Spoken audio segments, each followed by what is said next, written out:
Hello guys, ভাই আপনারা দেখতে পাচ্ছেন মুর্শিদাবাদ মিডিয়া ইউটিউব চ্যানেল।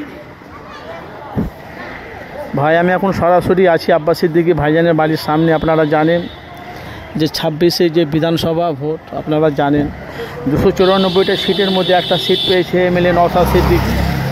সেটে গেলে এখন বাংলায় প্রচণ্ড তোলপাড় চলছে, আপনারা জানেন। তার সাথে সাথে 294টি সিটের মধ্যে একটা সিট, তিনি হলো ভাঙড়ের এমএলএ বিধায়ক নওশাদ সিদ্দিকী।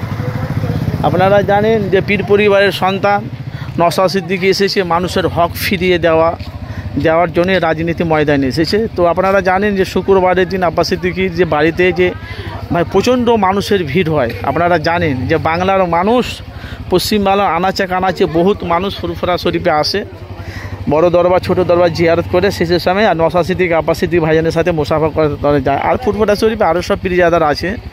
মূল হলো ভাইজান সামনে বিধানসভা ভোট। আপনারা জানেন যে CPM, Congress, BJP, Trinamool, ISF এ কটা দলের মধ্যে কিন্তু মানে এখন যা পরিস্থিতি যা বাংলায় চলছে, হাওয়া কিন্তু খুব গরম যাচ্ছে।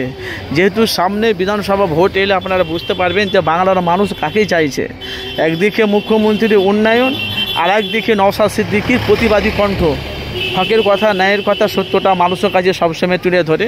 এই জন্য আপনাদের কাছে বাস্তবটা তুলে ধরা। তা আমি জানি না আপনারা কে কোথা থেকে আছেন, অবশ্যই আপনাদের মূল্যবান আপনারা মতামত জানাবেন। অবশ্যই আপনারা জানেন এটা যে দেখতে পাচ্ছেন এটা হলো আব্বাস সিদ্দিকী। আপনার কী বলছেন? এটা হলো আব্বাস সিদ্দিকী নওশাদ সিদ্দিকী বাড়ি। এখন মোটামুটি এখন এনারা কেউ নাই, এনারা সব যে যার আব্বাস সিদ্দিকী জলসায় গেছে। নওশাদ সিদ্দিকী ওনার আজকে সভা আছে, এই জন্য গেছে। তো যেমন প্রতি শুক্রবারই প্রচণ্ড মানুষের ভিড় হয়। তো আপনাদের মূল্যবান আপনারা অবশ্যই মতামত জানাবেন।